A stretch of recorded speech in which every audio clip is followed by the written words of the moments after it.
Olá pessoal, depois de algum tempo sem postar, eu tô aqui de volta para que a gente possa dar continuidade à nossa conversa sobre o modelo cognitivo. Então, nos outros vídeos eu tenho explicado sobre como o nosso pensamento influencia o nosso comportamento, influencia a nossa forma de se comportar, de tomar algumas decisões, a forma como a gente se sente, nossa tristeza, nossa angústia, nossa alegria, e como todos esses fatores eles são interdependentes e se correlacionam, E partindo desse princípio, já que um influencia o outro, a mudança em um deles vai ocasionar o quê? A mudança nos demais, Então, esse é um dos principais papéis do processo terapêutico, da psicologia clínica, especificamente na minha abordagem, que é a cognitivo-comportamental.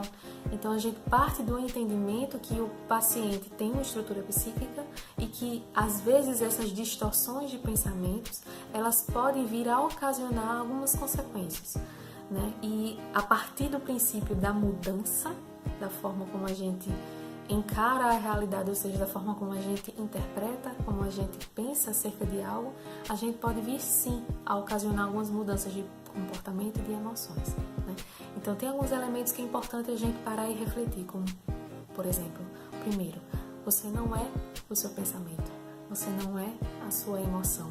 Muitas vezes a gente se coloca refém dos nossos próprios pensamentos, pensamentos que muitas vezes eles contêm algum, vamos chamar, erro, algum erro de interpretação.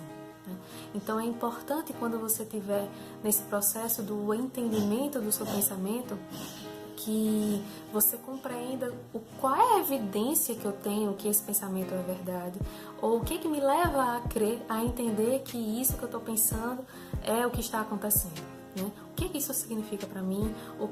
Enfim. Então, fazer algumas perguntas que possam te levar a questionar o pensamento.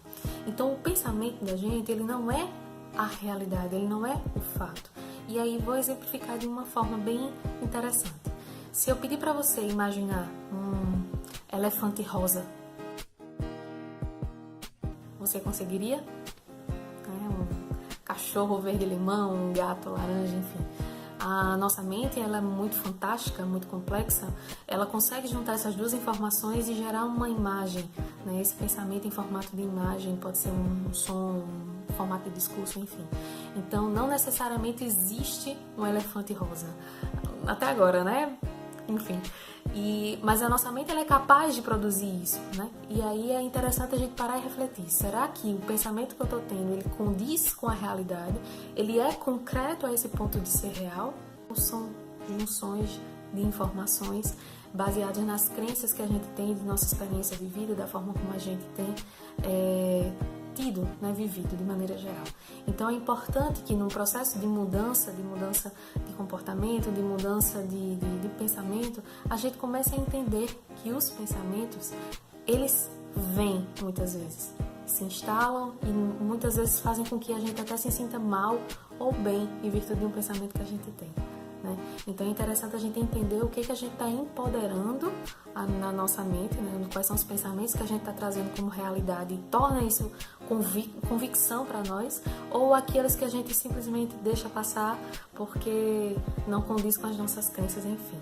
Então é importante a gente entender o que a gente está transformando em realidade a partir da forma como a gente pensa, porque nem sempre é.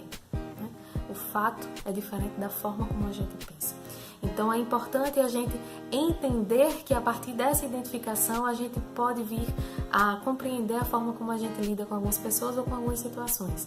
E a partir disso é capaz a gente gerar uma mudança na forma como a gente está enxergando.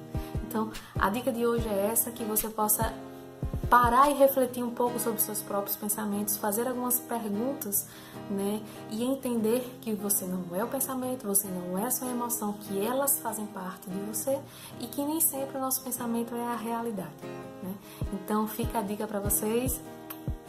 Até a próxima.